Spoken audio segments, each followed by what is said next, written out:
and I'll give you the key. It's easy. Just keep on hopping, keep on rocking, and don't start stopping. It's everything you need just to walk the scene. And if you wanna make it better, you give it to me, I'll grease it. I believe for you, you wouldn't believe what I see in you. So don't stop, don't let the dream drop off.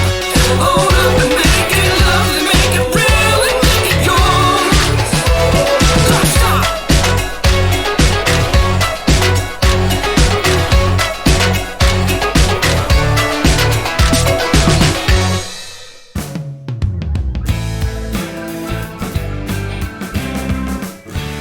All right, Jay, I'm super excited to be welcoming you to the show.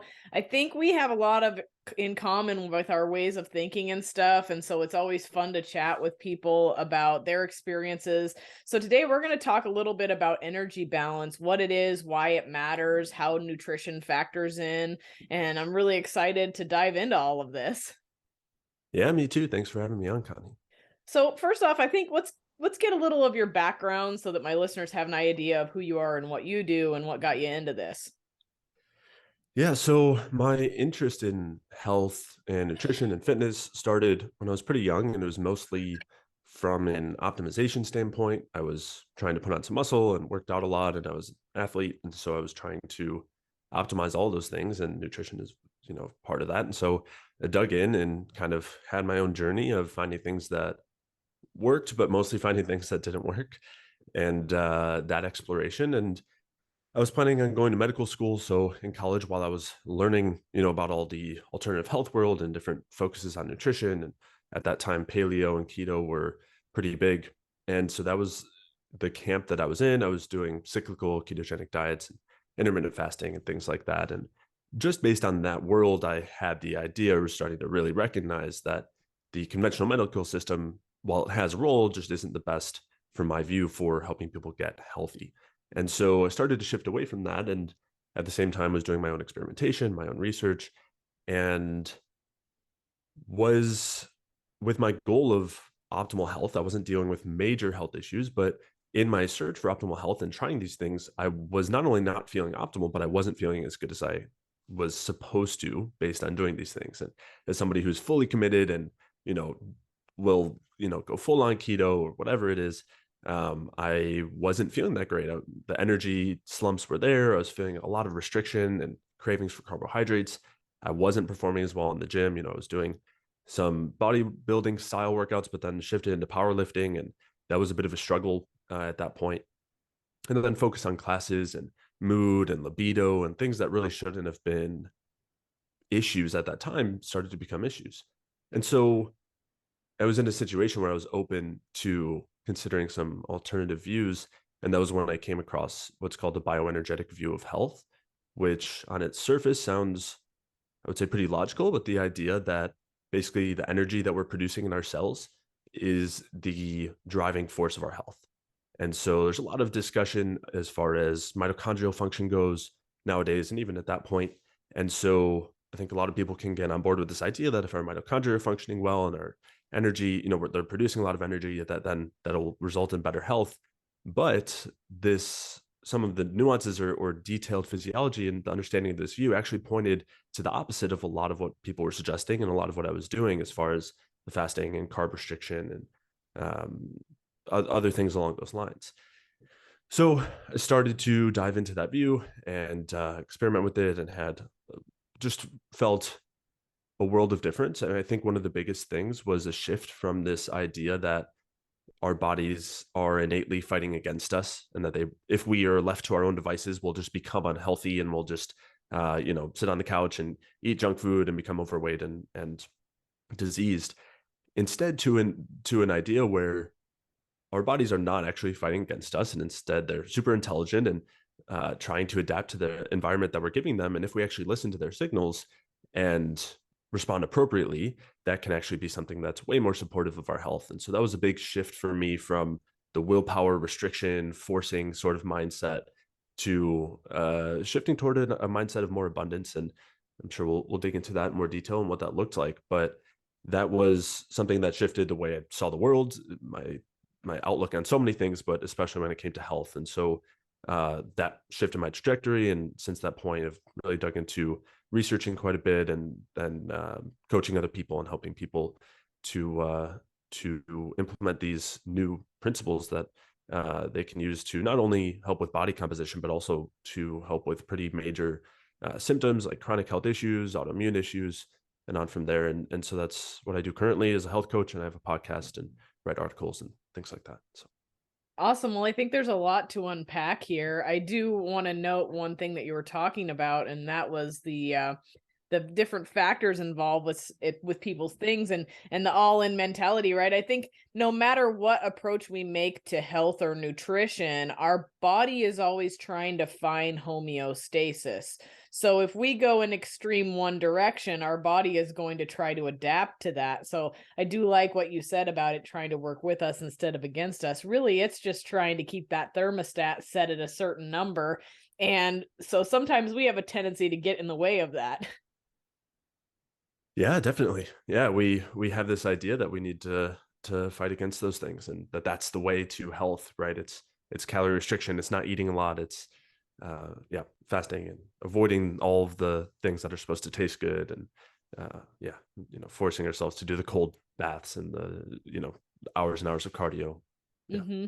Yeah, and I can relate with this on so many levels, right? I used to be that person, and that's the part that I'm thankful for it. I hate that I ever did that to myself, but on the other side of the spectrum, I'm so very thankful that that's something that I did, because now I know what not to do. But sadly, you see it happening frequently. People think that they need to over restrict and do more cardio and do more exercise in order to look a certain way, when that's just not true. Yeah. Yeah. And it can be very freeing to recognize that and to, maybe not initially, but as somebody starts to implement these things. And I know it was for me. I mean, it was a complete night and day change as far as being in a state of constant restriction for years and years, always, fighting against the desire to eat more, to eat the carbohydrates, and to have that freedom from that, and recognizing that we can actually give our bodies what they need. And that can turn our hunger signals off, and we can feel totally satisfied, not the kind of satisfied when we fill up on water and salads and like just have a full belly, but like actually nourished, and feel like we don't, like the binges don't happen, right? It's not like one of those scenarios anymore where you have to constantly fight against those signals. So yeah, it was night and day difference for me. I love it. Well, so let's kind of dive into this a little bit, into the energy balance / bioenergetic side of this. Like, what does this look like, and why are these words so important? Yeah. So in terms of energy balance, I think some people are more familiar with it as a term that means more of calorie balance, which is the idea of calories in, calories out, and that equating to weight balance. But that's not really what I'm referring to at all when I'm talking about energy balance. And instead, what I'm focusing on or describing is the balance of energy in our bodies. So the energy that's produced in our mitochondria is called ATP. And so there's a lot of sensors that are always going on. You mentioned kind of homeostatic balance. And I would say that really what our bodies are sensing is the amount of energy available versus what we're using. So our energy supply versus our energy demands. And that's that balance that I'm referring to. And in essence, from this bioenergetic view, the goal is to produce as much energy as possible and have excess energy to go to greater function. And that requires digging into the actual things that are going to support our ability to produce energy. So this is not, again, in contrast with the calorie balance idea, which is just however much food you take in, that equals energy. Instead, there are a ton of steps between the food coming in and the energy we produce. And most people do not produce energy well from the food that they're coming in. That's coming in. They do it very inefficiently. And then you have all this excess food that then gets stored as body fat. And then you're in a low energy state, but also a state where your body composition is worsening or isn't where you want it to be. And the lack of energy causes all sorts of issues. Not only are you tired and fatigued, but that's the same energy that allows for skin and hair and nail growth. It's the same energy that allows for good digestion and good immune function and good reproductive function and hormonal balance. So this is a crucial piece. And so the main focus that I would argue that we want to take is to focus on improving our ability to produce energy from the foods that are coming in. And that also involves changing the types of foods that are coming in, but it can also involve making sure we're getting certain nutrients or avoiding certain other things that are sometimes called nutrients. making sure that we're getting enough sunlight or sleep, things like that. We can break down, each of the factors, but focusing on improving our ability to produce energy from the foods that are coming in, and also making sure not to be wasting excessive amounts of energy on things that aren't actually going to support our health and function. And so a lot of the things that we are told to be doing nowadays, whether it is fasting or the ice baths, or calorie restriction, I mean, are all situations where, or excessive exercise, these are all situations where we're wasting energy that actually comes at the cost of our own function, actually leads to the deterioration because we don't have the energy to support our function and our structure. So that's basically where I'm coming from when I'm talking about energy balance. Okay, I like this. So how can we be more efficient with the foods that we are eating so that it can take us to a better energy balance? Yeah, so that requires digging into some of the factors that are going to affect our ability to produce energy. And a handful of those will be centered around the actual foods that are coming in. And so that's probably a good place to start, which is basically that in order to produce energy, I think one of the most basic ideas that a lot of people can get on board with is we need to have certain nutrients. We need to have certain vitamins and minerals in order to convert the carbohydrate or fat to energy. And a lot of people who are eating standard diets nowadays are not getting those nutrients. Even a lot of people who are eating what they think are healthy diets, what we're told are healthy diets nowadays, are not getting those nutrients, because when you just look at the amount of nutrients in a food, that doesn't mean we're going to be absorbing all of those nutrients. And so that's another important piece as well. But so the basic point I'm saying here is that we need to make sure that we have the nutrients available, the B vitamins, the magnesium, the zinc, all the different components necessary to produce energy. And so that involves eating foods that have that nutrient density, and also avoiding foods that are actually going to make it harder to absorb certain nutrients. And these involve a lot of the anti-nutrients that are talked about pretty widely in the like ancestral health, paleo, carnivore worlds. Mm-hmm. For example, can you give us some of those anti-nutrients that could inhibit our ability to absorb things properly? Yeah, so anti-nutrients are a pretty wide class of compounds, but it involves lectins, oxalates, phytates or phytic acid or oxalic acid. There's a handful of other, there are certain goitrogens and saponins. The central point here, the central idea, is that anti-nutrients are chemical defenses in plants, and they tend to be concentrated in the seeds and in the leaves, and they're there to protect the plants from being eaten by predators. So the plant's seeds are extremely important to the plant. They need those to reproduce. They don't have any seeds that are still left, then they don't make it very far as far as reproduction, and they don't survive. So they have a lot of defensive chemicals in there, because unlike an animal that has claws or teeth that can protect itself, a plant can't do that. And so it has these chemical compounds in there to protect it from being eaten. When an organism eats those things, or let's just keep it focused on humans or even mammals, it can cause a lot of problems. And so some of those problems involve binding with the minerals and vitamins in the food and preventing us from absorbing them. It can also involve preventing us from breaking down and digesting protein or digesting starches. And so not only do we not get these nutrients, but then they go down to farther in our intestines, farther to our large intestine, and feed bacteria and create a harmful dysbiotic microbiome. Mm-hmm. And there's some others that can cause something else that's talked about very widely, which is called leaky gut or intestinal permeability.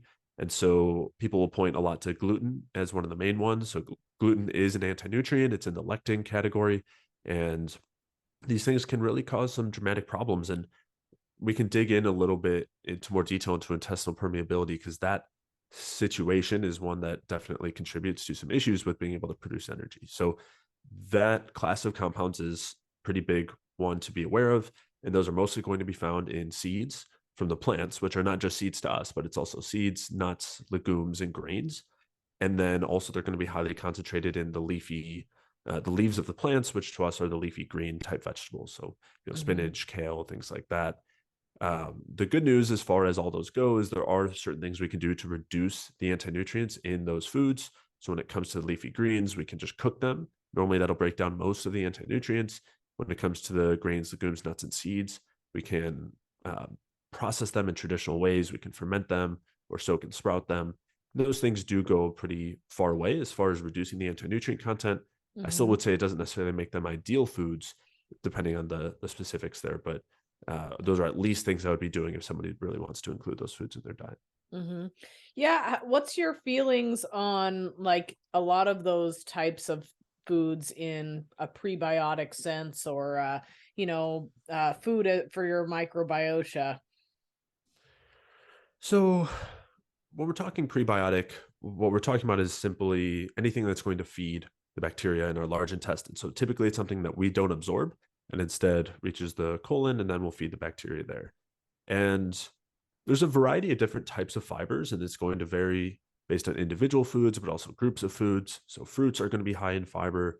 Vegetables, whether it's like root vegetables or more like the leaf type vegetables, kind of all sorts of ones in between the bulbs and everything. Those all have different amounts of fibers or other fermentable carbohydrates that are all prebiotics. And the problem, so fiber in and of itself, I would say, is in most cases isn't problematic. There are certain ones that are, but Mhm. in most cases, the fiber isn't the problem, but rather if somebody has an issue with their gut microbiome. And this is really, really common that we have overgrowth of harmful bacteria, not enough of the beneficial ones. Maybe it's overgrowth of fungi. This can happen due to not having enough energy for good digestion, leading to issues with the microbiome. It can be due to slow motility, where the food is moving very slowly through the intestines and the bacteria grow more and more and higher up in the intestines and create what's called a small intestinal bacterial overgrowth or SIBO. This can also be due to years of antibiotics, especially early on, or not being breastfed. I mean, there's all sorts of things that in our modern world are going to lead to issues with our microbiome. So somebody has an issue with their microbiome, which is very common, and then eats things that have fiber in it, they're going to be feeding those, or any prebiotics, they're going to be feeding those bacteria, the harmful ones that have overgrown. And that's Mhm. going to cause a lot of issues, a lot of symptoms. That doesn't mean that the fiber is inherently problematic, but what it does mean is normally for that individual, we would want to lean away from most fibers and work on fixing digestion and fixing the microbiome. And then later on, introduce certain fibers from certain foods to help regrow, I would say, more beneficial bacteria. Hmm. I feel that's been a big pandemic, honestly, with our health, is our obviously our GI issues and stuff like that. You see so many people taking proton pump inhibitors because they have terrible acid reflux. Next thing you know, that environment is not acidic enough to keep the bad bugs at bay like they're supposed to be, and you have a problem right there. You have stress, which also inhibits our actual natural pH. There's so many factors there. So, or how about people think they need to take a probiotic in order to help with their digestion when that might not be the case? They may actually be contributing to a problem. Yeah. Yeah. So you mentioned stomach acid. If we're not only is that, can that allow for bacterial growth in the stomach, even, but also if we don't have acidic enough stomachs and then we're consuming a decent amount of protein and not breaking that protein down and absorbing it, then that will go and feed bacteria in the large intestine and causes a lot of issues there.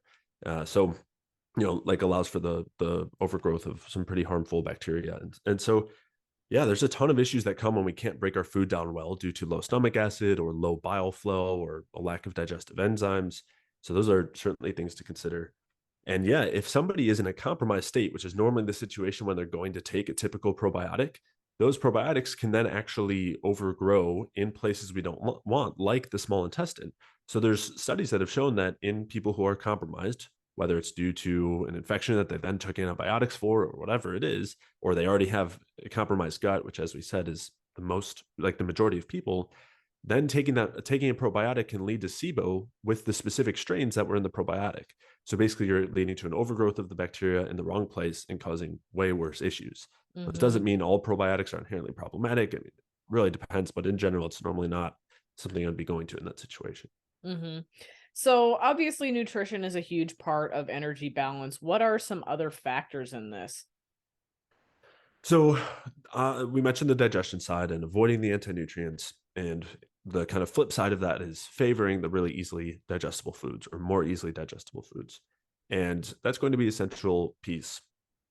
The other reason, just to add another layer of importance to not feeding harmful bacteria, is that the toxins that those bacteria produce, and when I say toxins, I'm sure some people have like a reflexive, like we're talking something woo woo or whatever, talking about an actually toxic thing. So one of the most well known or well documented, or ones that's are researched the most, is called lipopolysaccharide, or LPS. It's also called endotoxin, and that's produced by certain types of bacteria. And when we feed those bacteria and they produce a lot, first off, that endotoxin can cause intestinal permeability on its own. And then that means that that endotoxin will get absorbed. That endotoxin is so potently toxic to our mitochondria that it will create septic shock and death in somebody who has a very severe infection. This is normally not something that an average person has to worry about, but the point that I'm bringing up here is just how potent it is. And we find more mild levels of what's called endotoxemia, basically toxic exposure to endotoxin, in most or a ton of different chronic health conditions like diabetes and fatty liver disease, obesity. So this is a central area that is going to inhibit our ability to produce energy from our food if we have a lot of this endotoxin exposure. So favoring the easily digestible foods is massively important, makes a huge difference. I would say it's one of the biggest differences as far as getting our ability to produce energy back up or back to where it should be for optimal health.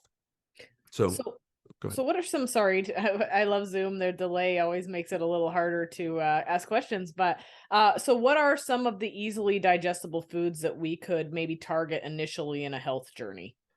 Yeah, so the things that I would be focusing on, and again, it will vary a little bit depending on exactly how compromised somebody's gut is, but I would be focusing on, from the protein side, largely, meat and seafood. And that's especially going to be meat and seafood that's low in the polyunsaturated fats, the omega-6s and omega-3s, which is probably the next category I think is worth digging into.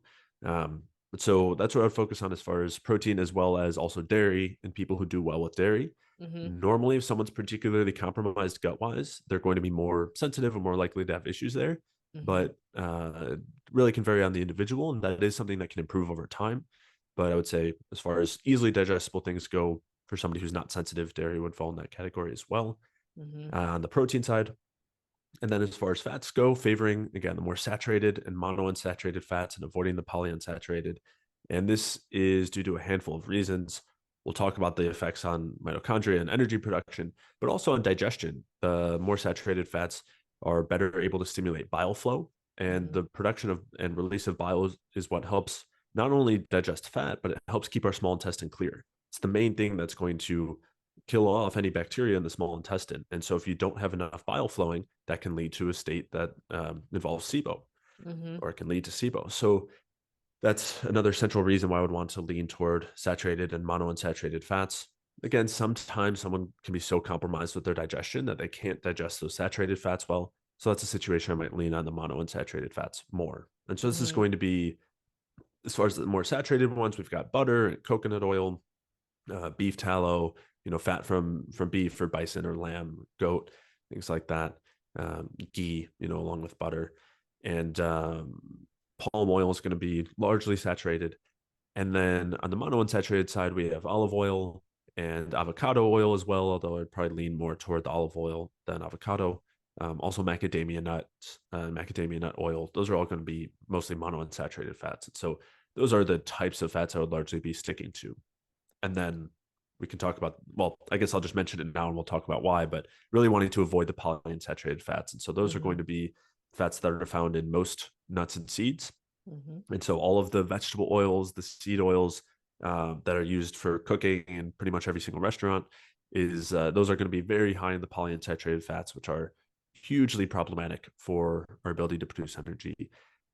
And then polyunsaturated fats are also going to be particularly high in certain types of animal foods. So chicken and pork that are not raised on, you could say, a natural diet, even though, yeah, we'll have to dig into the specifics there. But if they're raised on a typical feed, they're going to be very high in the polyunsaturated fats.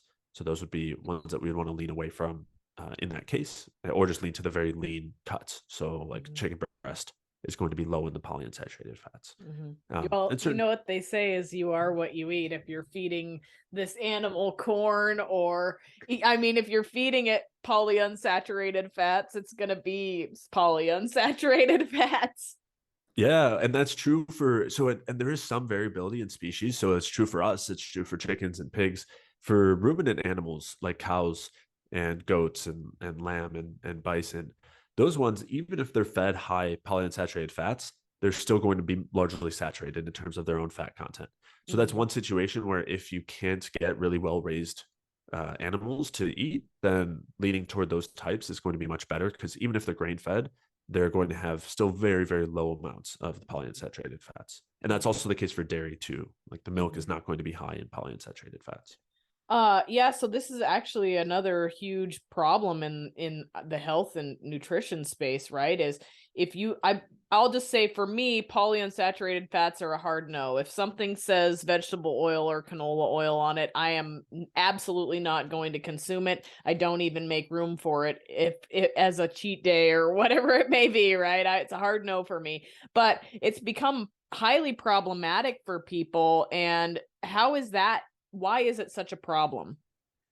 Yeah, they're ubiquitous. There's a few reasons why the polyunsaturated fats are problematic, and so for one, as you mentioned, the types of canola oil, soy oil, grapeseed oil, all those things are going to be very high. Sunflower seed oil, pretty much any of those oils, any plant oils other than palm or olive or coconut are going to be largely polyunsaturated. And also nuts. So when I was in the kind of paleo world, I was eating a lot of nuts, but nuts are very, very high in polyunsaturated fats other than macadamia nuts, and hazelnuts aren't too bad either. But for the most part, those are all going to be very high in the polyunsaturated fats. And so these fats, I think the first thing that's helpful is to consider their role in nature. And so we talked about anti-nutrients and their role. Well, the role of polyunsaturated fats is largely for hibernation. So the seeds and nuts, which nuts are just seeds, that have these polyunsaturated fats, they have to survive in very cold conditions throughout the winter so that they can then germinate in the spring and be active in these cold temperatures. And so they need polyunsaturated fats. And so this is why in colder regions you see much higher levels of polyunsaturated fats in the seeds. Whereas in more tropical regions, you have something like coconut that's going to be very saturated. But even if you grow the same type of seed in a warmer climate, it'll have less polyunsaturated fats and more saturated fats. Hmm. Now, this hibernation effect is also mimicked in animals. So animals that need to hibernate or fatten up for the winter will also use the polyunsaturated fats in order to do so. They actually need enough of the omega 6s to get into a hibernation state. So if you think about bears, they're normally eating a lot of the polyunsaturated fats in order to, a lot of nuts and seeds and also fatty fish, which are very high in the omega 3s, in order to get into that state. Squirrels, the same thing, eating acorns, which are going to be very high in the omega 6 fats. So that same effect is happening in us. Basically, what these fats do is they make it so that we can't efficiently produce energy from the food that's coming in. So when these fats are in our mitochondria, they basically are built into the structure there. The more of them we eat, the more that we use in the structure, and the less efficient our ability to produce energy is. And so it directly leads to the situation where instead of converting that food to energy, we start to store it as fat, kind of like a hibernation state. So we're left with low energy, low body temperature, all the things that come with a low metabolic state, and then increasing fat storage. And so that's really the central reason why I would say we don't want to have these fats. And there's a handful of others, we could dig into if you'd like. Some of it's more biochemistry related, so probably not interesting to most people. But even as an important aside, there's some really great research showing that the more polyunsaturated fats that we have in our fats in our body, like in our structural fats, the faster we age and the shorter our lifespan. And this isn't just the case in humans, this is across all species. So if you look at any species and how much of the polyunsaturated fats they have in their structural fats, the more that they have, the shorter their lifespan is going to be. And then vice versa. The fewer of those they have, the longer they'll live and the slower they age. So it's one of the most central pieces to our health as a whole. And the mediating factor there is based on our ability to produce energy. So I want to kind of touch on this a little. I mean, there's a multitude of reasons why we shouldn't be eating polyunsaturated fats. So it's always been a part of my thinking that obviously it's not optimal, so our body doesn't want to burn it. And if we are consuming that and storing it on a large basis, it's going to be harder for us to maintain a proper body composition because our body is not going to want to go to that as an energy resource. Yeah. So there's certainly the more that we consume and store, the tougher it can be and the more problems we can have as far as body composition goes. And sometimes it can cause a problem, especially if our fat stores do have a lot of the polyunsaturated fats. It can make it even tougher when we're trying to lose body fat. But yeah, these are basically one of the central pieces that are going to turn down our energy production and turn down our metabolic dials, turn us into that kind of hibernation state where not only do we not have the energy to do things, but all of our own functions are turned down. Our immune function, our digestion, our reproductive function, our brain function. I mean, everything is turned down in that state. So yeah, definitely something I would say is not conducive to health. Mm-hmm. So we talked about digestion. We talked about polyunsaturated fats and or our omegas that are important or ones to avoid. What are some other factors in our overall energy balance? Yeah, so the one category we didn't get to when it came to foods, which I think is an important one to get to now and is one of those third factors, is the carbohydrate side of things. So in talking about things that tend to drive hibernation and kind of low metabolic state, removing carbohydrates and relying largely on fat for our fuel is one of those things. And this is something that has, again, the same biological evolutionary basis, which is that fat is our storage fuel. And so when we don't have food coming in and we are fasting for a period of time, or we're starving and we're in a famine, if we think more on the evolutionary basis, we're going to be relying on fat as our fuel. And when that happens, the most beneficial thing that our bodies can do is turn down their metabolism, because when we don't have a lot of food coming in, then we want to be able to survive as long as possible. And we're not worried about being able to reproduce or to be focusing at our best or anything like that. We need to be able to survive. And so we need to turn down our metabolic rate. So when we rely on just burning fat for our fuel, it relays those same signals. And there are some biochemical signals that are doing this and also some hormonal signals that are doing this. And so this is one of my biggest gripes or concerns when it comes to low carb diets, ketogenic diets, anything, carnivore diets, anything along those lines, which is that avoiding those carbohydrates is going to send those same signals. And so instead, I would say that we would want to make sure that we're including enough carbohydrates to support optimal hormonal health, to support our brains, which have very high energy demands, to support our kidneys and our liver, and also our muscles, especially if we're doing any sort of higher intensity work there. And within those, we would certainly want to focus on the ones that are easy to digest. So we mentioned before, like we're not wanting to lean toward the grains, for example, which for in the conventional world, that's where we're supposed to be getting all of our carbs from, right? The breads and pastas and everything. But instead, I would say we want to lean toward the much easier to digest carbohydrate sources. So this is going to be fruit-based sources, so ripe fruit and dried fruit, maybe some fruit juice, depending on scenario, different contexts, and also cooked carbohydrates that are going to be easily digested as well. So the starchier things like roots and tubers or plantains. So as far as the roots and tubers, we're talking potatoes, sweet potatoes, also things like squashes. Those would all be the types of carbohydrates that I would be leaning toward. I like that you bring this up because so many people feel they need to avoid carbohydrates, but they actually really have their place.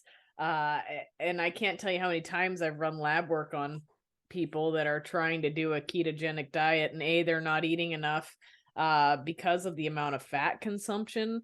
And then B, you see a lot of their stress markers have gone up in their lab work because there is trust me, I am not against the ketogenic or low carbohydrate way of life at all. It's worked well for me in certain contexts. And I think that's what everybody needs to understand is we are all so unique and individual. There are a lot of nuances to what is needed, right? But we need to make sure that we're supporting that. So whilst I might have been successful doing ketogenic diet for a period of time, I also utilized it strategically. It wasn't just like no carbs. I was training heavily at the time. Everything was perfectly timed. Was there carbs involved? Yes. Did I stay in ketosis? Yeah, also yes, but I was able to utilize carbs for my energy resources. So I think I'm not against keto at all, but I think a lot of people are using it wrong. And in our current society, I think so many people are under so much stress that it's not a good tool to put in their toolbox.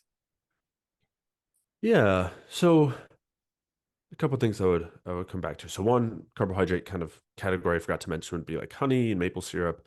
Those are some other really easily digestible sources. But yeah, there are some, I think, inherent, you mentioned like increases in stress symptoms Hmm. or stress signs when it comes to low carb diet. And I think that that's really key. So the main hormonal situation that's going to mediate or tell our bodies that we're not in a state of abundance where we have a lot of energy, but instead we're in a situation of famine or starvation or fasting or whatever that is going to involve the stress hormones. And so the first thing that happens when we don't have those carbohydrates coming in is our blood sugar will drop at some point, and it has to be propped up. And the main way that we do that is with certain stress hormones, which are glucagon, growth hormone to an extent, and also adrenaline and cortisol. And so one thing that I know completely changed the way that I looked at food and how I felt, and was just an absolute game changer for me, was this recognition that the stress hormones are there to provide fuel when we don't have enough energy available. They do that, through the blood sugar. They also provide some fat as well for when we need it. This is going to happen anytime we exercise, anytime that we're in a psychologically stressful situation. It's going to happen anytime we go for too long without eating, or if we don't have carbohydrates. And the best and quickest way to turn down those stress hormones is not going to be just with some deep breathing or taking some magnesium. These are the things that I was recommended to do to lower my cortisol, but instead taking in carbohydrates is the most immediate way to drop those stress hormones down. And that's because they're directly antagonistic. It's a directly opposite relationship where if we provide that fuel that we need to produce the energy, it turns those stress hormones down. That's the only reason the stress hormones were up in the first place. So that was something that really shifted my mindset. And if we take that a step further, basically, in this situation where we avoid the carbohydrates, it's going to lead to these sorts of stress signals that over time will lead to turning down our larger, higher level functions, our thyroid activity, our reproductive activity. Often it's going to lead us into a high adrenalized state where we might not sleep very well. We might end up with insomnia. We might feel really good. We might feel like we have a lot of energy, but in essence, I would say we're running on borrowed time, kind of like having, coffee on an empty stomach with the jitteriness and everything that comes with that. We're just relying on the stress hormones. And so that's my biggest concern there, and something that as you were kind of alluding to, I mean, I see all the time in people coming from these low carb situations where we're seeing the excess cortisol, we're seeing the low T3 or elevated reverse T3, meaning low thyroid activity as a result of the stress. We're seeing turned down libido, and with that, the hormones that go with it, testosterone coming down, or for women, all sorts of issues cycle wise, or even just amenorrhea in more extreme cases. And it's more extreme, but not necessarily so uncommon for Hmm. those sorts of things to come up. So those are some major consequences of this sort of stress, of this sort of avoidance of carbohydrates. Absolutely. And I'm definitely seeing the same things on labs as well. So I find that interesting. So what is another factor involved in our energy balance and how can we optimize it?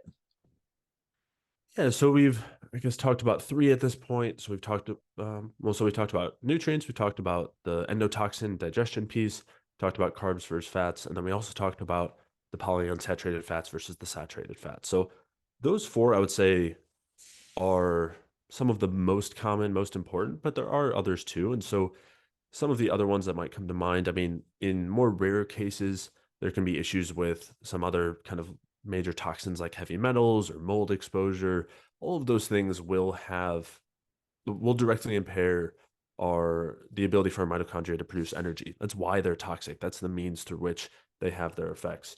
And so I think it's pretty rare. It's not never, but it's pretty rare that I'm getting to a point where those things are major issues with clients, but sometimes it does line up and that can be an issue.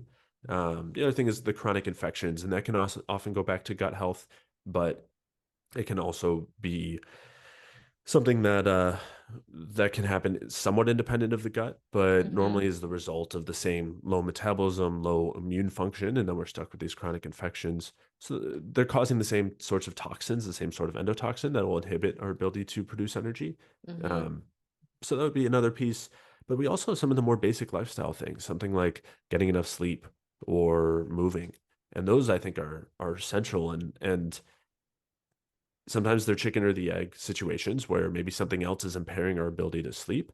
But if we're not getting enough sleep, I mean, I see it so often, or relatively often, where someone's looking to lose weight, but they're sleeping, let's say, 5 or 6 hours a night, and it's somebody who's maybe kind of high charging, or they're really busy with work and they've got their life going on. But there's some pretty clear research showing us that there is a huge consequence to that. Just sleeping, 6 hours a night versus 8 hours a night, and seeing pretty dramatic changes in fat loss, even if both groups are eating the same amount of calories and they're both in the deficit and all of that. The groups that sleep more have way more fat loss, way less loss of lean mass. And so that's a very central component as well. It's hugely related to your appetite as well. Yeah, and insulin sensitivity, like our ability to use the carbs that are coming in, those things are all affected by our sleep. And it's very stressful. I mean, anybody who sleeps a couple hours less than they normally do knows that effect, right? I mean, you feel it, you can't function normally. And there's very few things that most people can experience that will affect their functioning so much. But I think Mm-hmm. what often happens is we get stuck, like after we've gone from, let's say, 8 or 9 hours a night to 7 hours a night or 6 hours a night, and that becomes our norm. We've already adapted to that, and we've forgotten that difference between how we used to feel and how we feel currently. And yeah, I think it's one that we want to be on top of and reevaluate. And yeah, so I think that's a central point when it comes to putting our health first. Sleep is definitely one of the non-negotiables on my end of things. Anybody that knows me knows that if they're like, "Hey, want to go out to dinner?" I'm like, "No, because I have to wake up at I naturally wake up without an alarm at 6 a.m. every day. I don't compromise my bedtimes. It is the same every single day. I sleep well, and that it is one of my main focuses, and it is hugely impactful to my overall health." Yeah. Yeah, absolutely. And a lot of people struggle with sleep. I mean, it's one of the more common issues I see. And there's a handful of other things that I think can be related. So any of the things we mentioned so far, the gut issues or the not getting enough carbohydrates are central. I think not eating enough overall can be a central point there.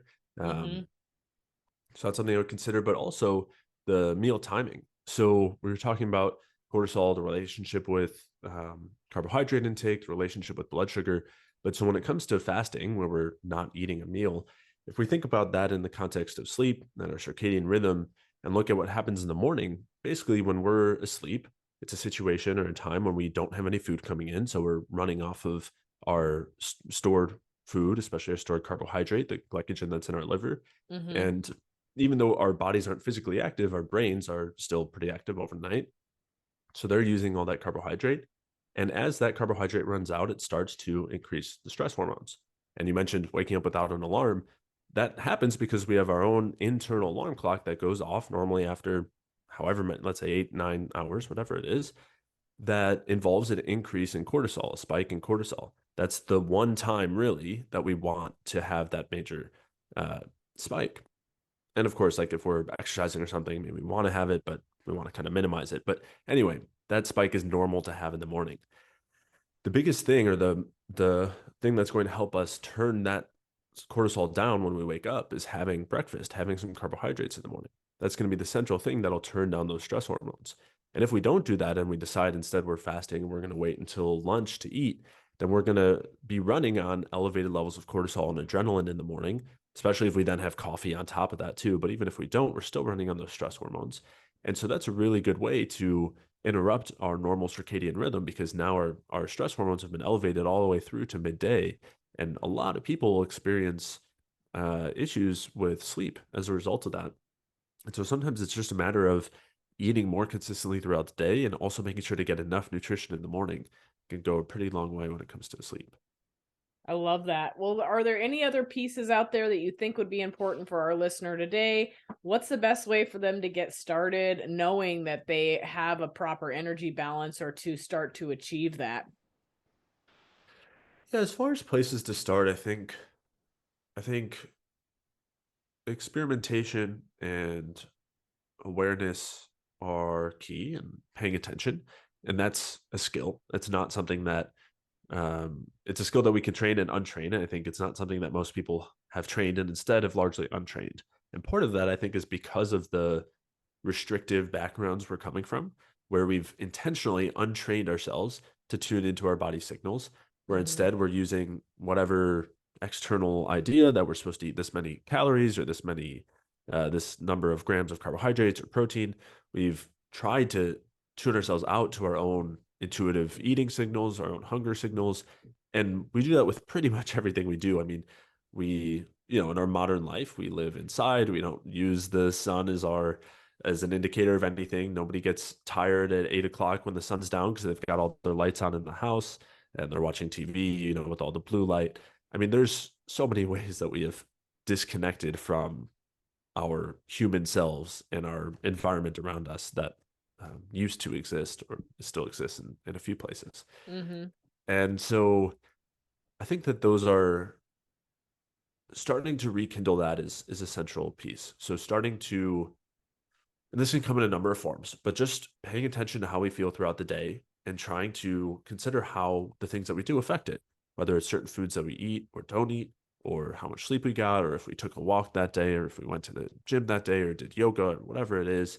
I think that is the first step, is starting to make those connections and then starting to experiment. It doesn't have to be major overhauls of what we're doing. It doesn't have to be tracking, weighing everything you eat and tracking it. I think those things can be helpful and they all have their place. And I think doing a food log or tracking your food can sometimes be really eye-opening for people who have no idea that alcohol was making up 30% of their calories, or Mm-hmm. that they were only getting 50 grams of fat a day or whatever, or 50 grams of protein a day or whatever it is. Mm-hmm. Um, so I think that just taking those steps to considering what you're doing and how you feel is key. I think that's central. And then making small tweaks, small, you know, experiments one step at a time. So often when people are coming to me, it's a situation where they are committed, they are working on their health, they've been doing it for a while, but especially when trying these newer things, maybe they've started to come across these ideas. It's all these changes food wise, plus all these new supplements to try to remedy these other issues, and everything's all at once. And normally, one of the first things I'm doing is slowing all that down, kind of stripping it back, and just doing one thing at a time and giving it some time for our bodies to adapt, see how we Mm-hmm. respond, and then making the next change. Mm-hmm. And I think one other thing that can really allow for that is shifting toward a long term view of our health. So, or even just shifting toward a view of our health, shifting toward trying to be healthy as opposed to just trying to lose a certain amount of weight by summer or a certain amount of weight by the end of the month or whatever it Right. is. Yeah, Yeah, put it. absolutely. Yeah, I mean, it's just that's what we're programmed to now, right? A diet, the goal of a diet is to lose a certain number of weight in a certain period of time, Mm-hmm. or of a supplement, whatever it is. And so I think reprioritizing, putting our health first, and putting the long-term view in mind, which is easy when we're doing something that actually nourishes us and works with our body signals. Because when you're trying to do something that really doesn't feel good and has to be forced and requires a ton of willpower, it has to be short term, Mm-hmm. because you know that you can't sustain that for an extended period of time. And if you did, it's really going to be difficult. And you know that you only have so much time left in order to be able to do it. You have to get that 10 pounds down in a month because you know that you can't sustain it for longer. Right, right. And I think that's a huge thing, honestly. I can even use myself as an example, as I'm sure you probably can in other scenarios. Is at one point I was so focused on how I looked when all of the shit hit the fan. It was like, okay, I just have to let my body do what it I want to start focusing on feeling good. I will let it do whatever it needs to do. I'm not going to look at the scale. That's probably going to entail some weight gain because of the restrictive mindset I used to have about food. But when I started focusing on performance and how I felt and stopped worrying about the scale, that's when the actual magic happened.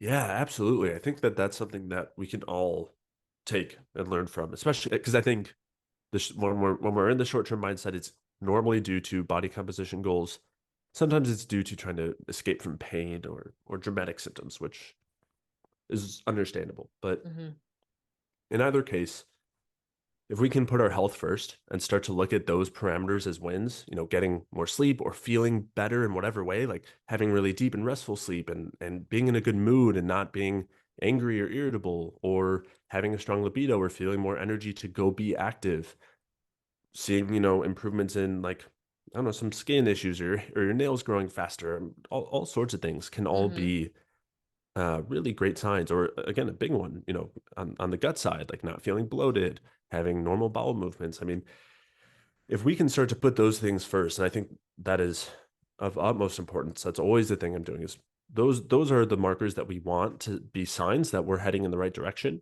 And the weight will come, the body composition will come. And as you said, sometimes if we're coming from a lot of restriction, there might be some weight gain to start because we've been operating on borrowed time. And that's, we have to pay that back sometimes. That's part of the journey.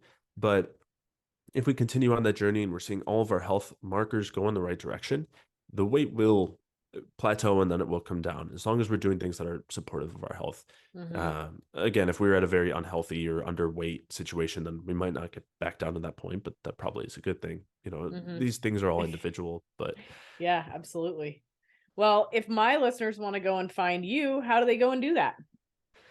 So you mentioned good places to start. And so I have a free mini course for any listeners that they can find at jayfeldmanwellness.com/energy. And in that mini course, I go over some basic recommendations as far as changes dietarily, looking at the different macronutrients, digging into the different types of foods, how we can restore digestive capacity, also what we should be doing to manage stress, and as far as movement and exercise goes.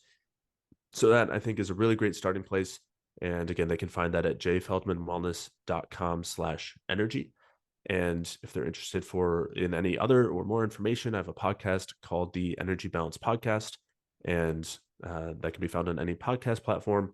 And then also my website, which is jayfeldmanwellness.com. We've got a bunch of articles there, and then also links to the podcast, some other info. And then on social media, so Instagram, my handle is at JFWellness. Awesome. I love that. And I will make sure and place all that in the show notes as well, so people can come find you and look more into what you do and get any answers to the questions that might have arisen during our podcast episode. Yeah, definitely. Thanks so much for having me, Connie. I appreciate it. Thank you.